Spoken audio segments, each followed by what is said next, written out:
ఈనాడు గోదావరి జలాలలో 3000 టీఎంసీలు సముద్రంలో కలుస్తుంటే కళ్ళు అప్పగించి సూచనవు కానీ 3000 టీఎంసీలలో ఒక 300 టీఎంసీలు మా రంగారెడ్డి జిల్లాకే ఇస్తే 30 లక్షల ఎకరాలకి ఈనాడు తాగునీరు వచ్చి ఉండేది కదా. ఏం పాపం చేసిన మా రంగారెడ్డి జిల్లా వాళ్ళని నేను అడుగుతున్నా.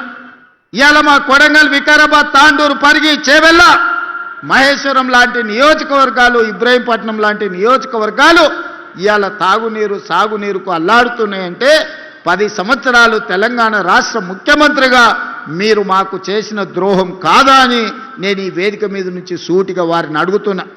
ఎందుకు ఉమ్మడి రాష్ట్రంలో సమైక్య పాలనలో సీమాంధ్ర పాలకులు మంజూరు చేసి పక్క రాష్ట్రమోడు మనకు నిధులిచ్చి అనుమతులు ఇస్తే సొంత రాష్ట్రంలో పుట్టి పెరిగిన తెలంగాణ ఉద్యమకారుడు అని చెప్పుకునే చంద్రశేఖరరావు రంగారెడ్డి జిల్లాకు గోదావరి జలాలు రాకుండా ఎందుకు అడ్డుకున్నాడో ఇవాళ రంగారెడ్డి జిల్లాలో మేము నాయకులమని చెప్పుకునే సబితా ఇంద్రారెడ్డి గారు సమాధానం చెప్పాలి.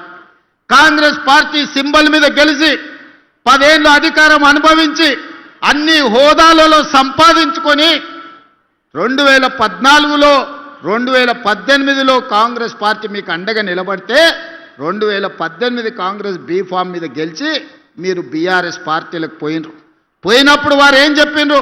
రంగారెడ్డి జిల్లా అభివృద్ధి కోసమే పార్టీ ఫిరాయిస్తున్నా అని చెప్పిండ్రు. మరి నిజంగానే అభివృద్ధి కోసం పార్టీ ఫిరాయించుంటే చేవెళ్ళ ప్రాజెక్టును పూర్తి చేయడానికి అనుమతులు, నిధులు ఎందుకు తీసుకురాలేదు? ఈరోజు రంగారెడ్డి జిల్లా ప్రజలకు సబితా ఇంద్రారెడ్డి గారు సమాధానం చెప్పాలి.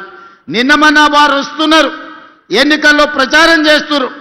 మీరు చేసిన ద్రోహానికి ఈ ప్రజలను కలిసే నైతిక అర్హత సబితా ఇంద్రారెడ్డి గారికి ఉన్నదా అని నేను అడుగుతున్నా. ఇవాళ ఈ జిల్లాను చంద్రశేఖరరావు ఎట్లాగూ మనోడు కాదు, చంద్రశేఖరరావు పరాయోడే. చంద్రశేఖరరావు పక్క చూపులే చూస్తాడు, పక్క రాష్ట్రం కోసమే పనిచేస్తాడు. రోజమ్మ పెట్టిన రొయ్యల పులుసు తిని రాయలసీమను రతనాల సీమ చేస్తా అని చెప్పిండు చంద్రశేఖరరావు. కానీ రంగారెడ్డి జిల్లాలో ఓట్లు, సీట్లు అన్నీ బీఆర్ఎస్కి ఇస్తే గోదావరి జలాలు మనకు తీసుకొస్తాను చెప్పలే. పాలమూరు రంగారెడ్డి పూర్తి చేసి నీళ్ళు ఇస్తా అని ఊరిచ్చి లక్ష్మీదేవి పల్లి కాడ భూసేకరణ కూడా చేయలే. ఆడ పెద్ద రిజర్వాయర్ కడతా అని చెప్పిండు. మా రామ్మోహన్ ఎప్పుడు కలిసినా కూడా మనం ఏదైనా చేసి లక్ష్మీదేవి పల్లిలో భూసేకరణ చెయ్యాలి, అక్కడ ప్రాజెక్టు కట్టాలి అని చెప్తున్నాడు. తెలంగాణలో ఎత్తైన ప్రాంతం, నెత్తి మీద కుండ పెట్టుకొని ఒక బొక్క పెడితే ఎట్లయితే మనిషి ఎంత తడుస్తాడో తెలంగాణ మొత్తానికి ఎత్తైన ప్రాంతం లక్ష్మీదేవి పల్లి, అక్కడ రిజర్వాయర్ కడితే రంగారెడ్డి, మహబూబ్నగర్ జిల్లాలో నీళ్ళు వస్తాయని నేను కాదు చెప్పింది, చంద్రశేఖరరావు చెప్పిండు. మరి ఎందుకు కట్టలేదే? ఎందుకు భూసేకరణ చేయలేదు?